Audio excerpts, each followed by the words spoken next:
बिस्मिल्लाहिर्रहमानिर्रहीम अस्सलाम वालेकुम डियर स्टूडेंट्स। आज के हमारे इस लेक्चर में हमने एक्सरसाइज 3.2 फर्स्ट ईयर मैथमेटिक्स का हमारे पास तीसरे चैप्टर का क्वेश्चन नंबर 2 है। अब हम हर एक नए क्वेश्चन में हमने एक नई बात सीखनी है, ठीक है। इस एक्सरसाइज के इस यूनिट के एंड में जाकर जितनी बातें हमने सीखी हैं तमाम हमने इस्तेमाल करना है। अब ये क्वेश्चन हमारे पास क्या कहता है, whether following vectors are orthogonal और नॉट। हमारे पास ये वेक्टर्स दिए गए हैं, हमने बताना है कि क्या ये वेक्टर्स हमारे पास ऑर्थोगोनल है या नहीं।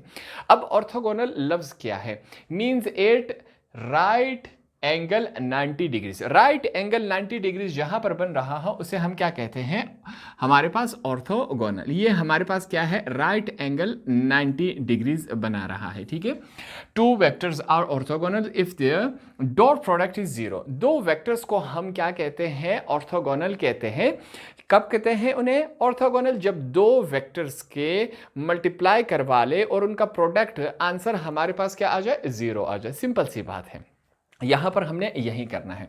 दो वेक्टर्स दिए गए हैं, इनको आपस में हमने डॉट प्रोडक्ट के जरिए मल्टीप्लाई करवाना है, ठीक है। कैसे होता है पहले हम सीख चुके हैं, यहां पर फिर हम करवाएंगे। हम लिखेंगे ए वेक्टर डॉट बी। हमारे पास ये जो डॉट है इसका मतलब क्या है, मल्टीप्लीकेशन। ए की जगह ए की वैल्यू लिखेंगे जो कि हमारे पास क्या है, 2i - 3j प्लस 2k, ये हमने लिखा, ठीक है। फिर डॉट लगा देंगे। आगे हमारे पास क्या है, बी वेक्टर। बी वेक्टर की वैल्यू है 5i plus 8j plus 7k, ये हमारे पास वैल्यूज मौजूद है, हमने यहां पर लिख ली।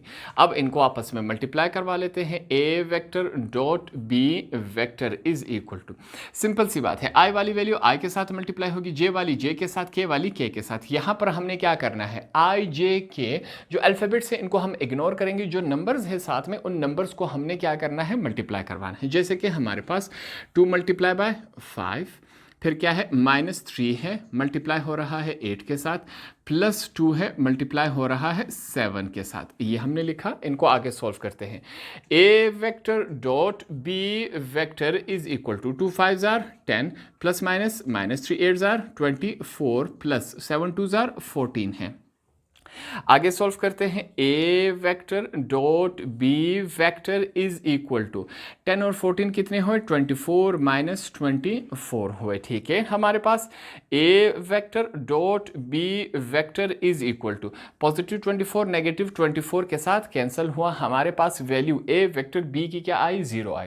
हमने क्वेश्चन में यहाँ पर स्टार्ट में क्या सीखा था कि अगर हमारे पास दो वैल्यूज का डॉट प्रोडक्ट, डॉट किसे कहते हैं, मल्टीप्लिकेशन को, अगर हमारे पास 0 आ जाए तो इसका मतलब क्या है, वो हमारे पास ऑर्थोगोनल है, 90 डिग्रीज बना रहा है। यहां पर हमने साबित करके दे दिया। यहां पर एंड में हम कुछ बातें लिखेंगे, जैसे कि हमारे पास hence a vector dot b vector is equal to 0।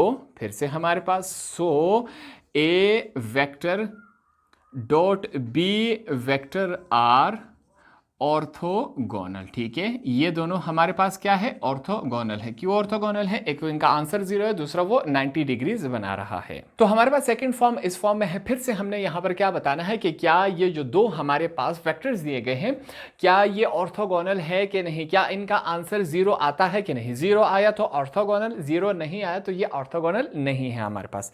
Start करते हैं। सेम वही प्रोसेस अप्लाई होगी जिस तरह हमने पार्ट नंबर 1 में किया था। सबसे पहले यहां पर हम क्या लिखेंगे, वेक्टर ए, और फिर हम लिखेंगे हमारे पास डॉट वेक्टर बी, हमने यू लिख लिया, ठीक है। सबसे पहले हमारे पास वेक्टर ए की वैल्यू क्या है, यहां पर हम लिखेंगे आई। एक बात यहां पर समझे, ठीक है, डायरेक्ट मैं आई लिख लेता हूं। अब आप फर्स्ट ईयर में आ चुके हैं, ये बातें आपको समझ आ जानी चाहिए। +3j - 4k, ठीक है, ये वैल्यू है, बीच में क्या है, डॉट है। अब क्या लिखना है हमने, बी वेक्टर। बी की वैल्यू हमारे पास क्या है, -2i प्लस j और +3k, ये हमारे पास क्या है, वैल्यूज है। अगले स्टेप में हमने सिंपली क्या करना है, इन दोनों को आपस में मल्टीप्लाई करवाना है। यहां पर एक बात आपने ध्यान में रखनी है, जो आई जे के हैं, आई जे के, इनको हमने क्या करना है, इग्नोर करना है। अगली बात, आई वाली वैल्यू आई के साथ मल्टीप्लाई होगी, जे वाली वैल्यू जे के साथ, के वाली के के साथ मल्टीप्लाई होगी। इनकी मल्टीप्लीकेशन करवा लेते हैं। Vector A dot vector B is equal to, I के साथ कुछ नहीं है, हम क्या समझेंगे, 1 है, तो हमने 1 लिखा। मल्टीप्लाई हो रहा है -2 के साथ, ठीक है। फिर हमारे पास क्या है, +3 है, मल्टीप्लाई हो रहा है, j के साथ कुछ नहीं है, हम क्या समझेंगे, 1 है, -4 है, 3 के साथ मल्टीप्लाई हो रहा है, ठीक है।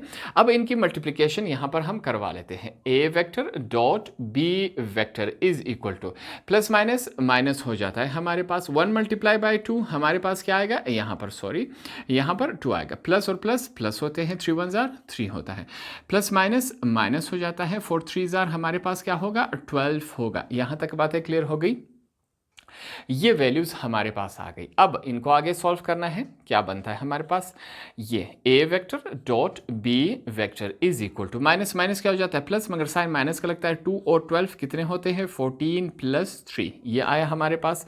आगे a vector dot b vector is equal to 11 -14 में से हमारे पास 3 चले गए तो हमारे पास क्या रह जाएगा, -11 रह जाएगा। अब हमने स्टार्ट में क्या बात सीखी थी, ऑर्थोगोनल किसे कहते हैं, दो वैल्यूज को जब आपस में हम मल्टीप्लाई करवा ले, वेक्टर a वेक्टर b, दो वेक्टर्स को अगर हम मल्टीप्लाई करवाए, उनका आंसर क्या आना चाहिए, 0 आना चाहिए, तब वो ऑर्थोगोनल कहते हैं। यहां पर जब हमने दो वेक्टर्स को आपस में मल्टीप्लाई किया, हमारे पास आंसर क्या आया, -11 आया। अब -11 जो होता है वो 0 नहीं होता, तो यहां पर अब हम क्या लिखेंगे, हम लिखेंगे hence a vector dot b vector is equal to -11 और -11 इज अनइक्वल टू 0, ठीक है। या डायरेक्ट आप लिख सकते हैं कि a vector b is unequal to 0, ये भी हम लिख सकते हैं, ये बात भी ठीक है, इज अनइक्वल टू 0। जो a वेक्टर b हमने इनको आपस में सोल्व किया, उसका आंसर 0 के बराबर नहीं है।